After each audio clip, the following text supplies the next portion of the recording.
Good evening, I'm Kimilia and this is KiniNews. Will Parliament be dissolved or will we see the tabling of Budget 2023 tomorrow? It appears we'll have to wait to find out because the Prime Minister's lips are sealed.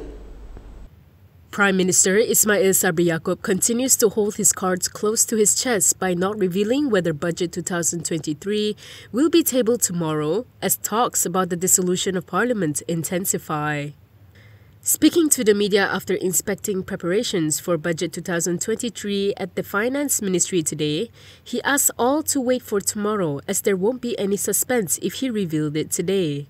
He added that there are all kinds of speculations, some are true, some are not true, so it is better to continue the speculation until tomorrow, then we will know the answer. During his visit today, Ismail Sabri met Finance Ministry officials involved in the preparation of Budget 2023 and inspected the budget preparation operation room. Dozens of members of the media camped outside the gates of the Istana Negara as early as 7:30 a.m. following reports that Ismail Sabri will be meeting the Yang Di-Pertuan Agong this afternoon. His audience with Sultan Abdullah Sultan Ahmad Shah is a weekly routine to discuss cabinet matters prior to the cabinet meeting. However, Ismail Sabri said today's meeting may also discuss the dissolution of Parliament if time permits. The Prime Minister was seen leaving the palace at 4:45 p.m. The King got information about the year-end flood situation directly from the experts today as many talk about the possibility of GE15 being held during the flood season. The Yang Di-Pertuan Agong will be briefed on the year-end weather and flood situation today. The briefing is set to take place at the National Flood Forecasting and Warning Center. The itinerary of the event shows that Environment and Water Ministry Chief Secretary Zaini Ujang and Meteorological Department Director General Muhammad Helmi Abdullah will conduct the briefing.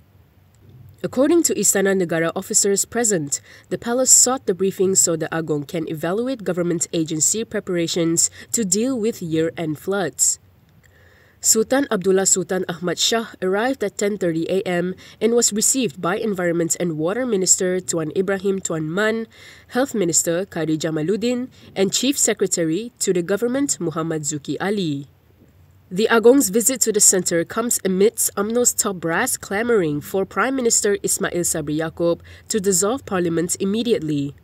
However, Perikatan Nasional and Pakatan Harapan are in favour of having the general election only after the northeast monsoon season. Incidentally, Zaini took to Facebook yesterday and shared Drainage and Irrigation Department data, which projected peak rainfall for the east coast states of Kelantan, Terengganu, and Pahang in December. However, all other states in peninsular Malaysia are expected to experience peak rainfall in November. Ismail Sabri is scheduled for an audience with the Agong at 4 p.m. today ahead for tomorrow's cabinet meeting, the last before the tabling of Budget 2023 in the afternoon. Umno Chief Zahid has not let his foot off the gas that's propelling his push for GE15 to happen as soon as possible. And he also has a lot to say about those who wish to delay the elections. Pakatan Harapan's decision to have 3 states it leads sit out of the 15th general election if Parliament is dissolved soon shows that it is afraid. This is according to Umno President Ahmad Zahid Hamidi.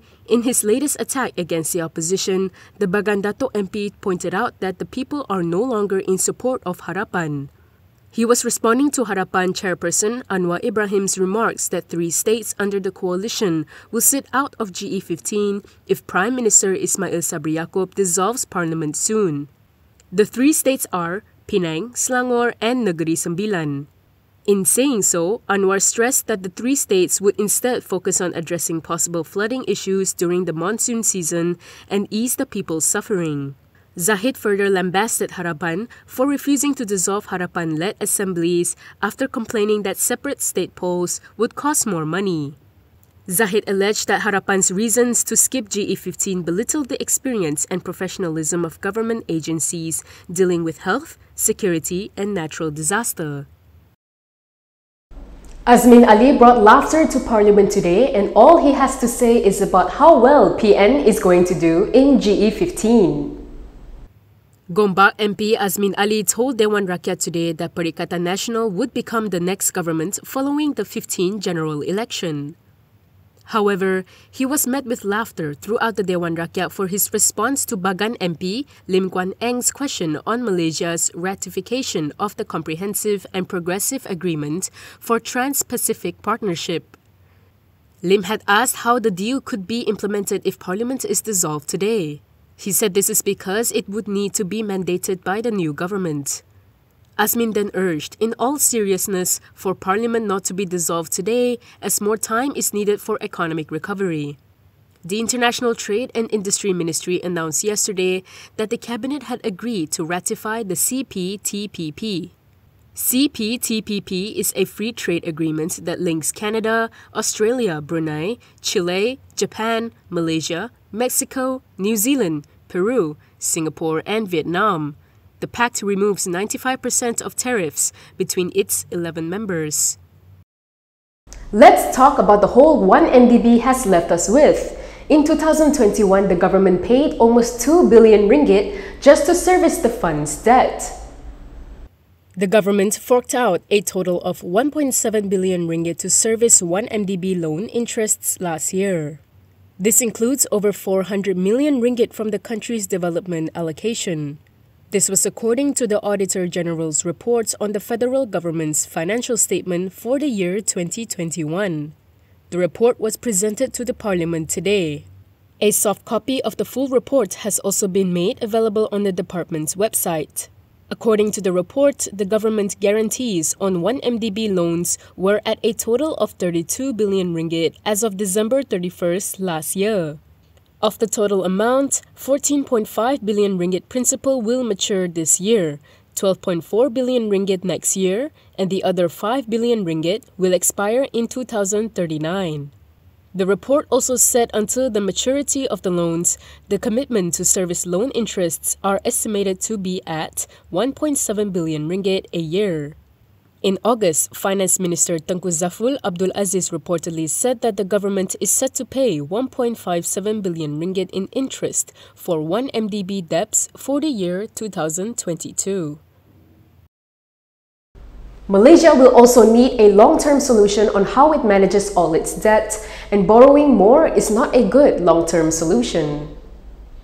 Auditor General Nik Azman Nik Abdul Majid has warned that borrowing money to service debts can only be a short-term and temporary measure.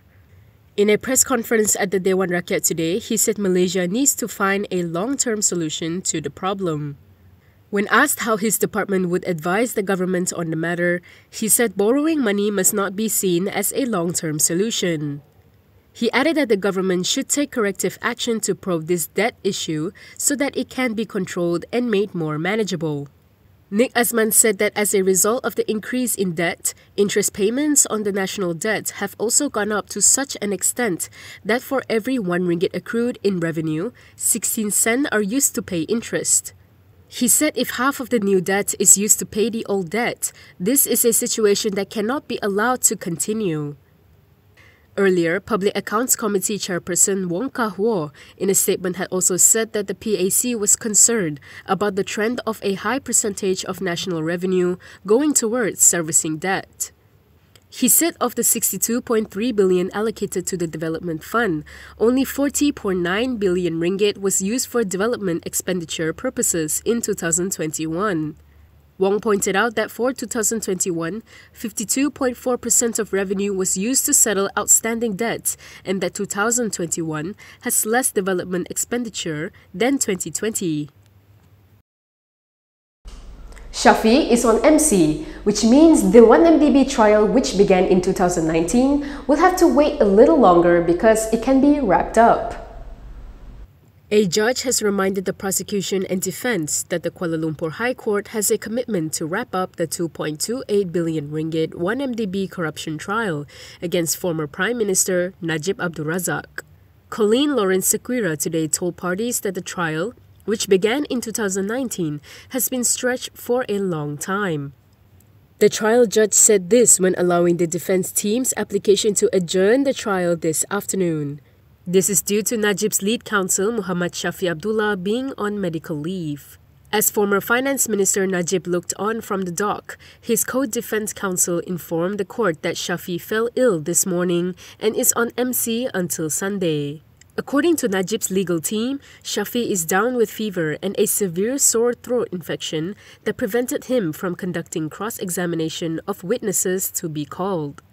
The lawyer also informed the court that Shafi has to attend 2 separate court cases on Tuesday and Wednesday, when the OneMDB trial is also scheduled before Sequira. And that is all from me today. For more stories, you can go to KiniTV.com. You can also follow us on Instagram, Twitter, YouTube, and Facebook for the latest news updates. If you'd like to support independent media, do consider subscribing to MalaysiaKini.com. I'm Kimilia. Thanks for watching.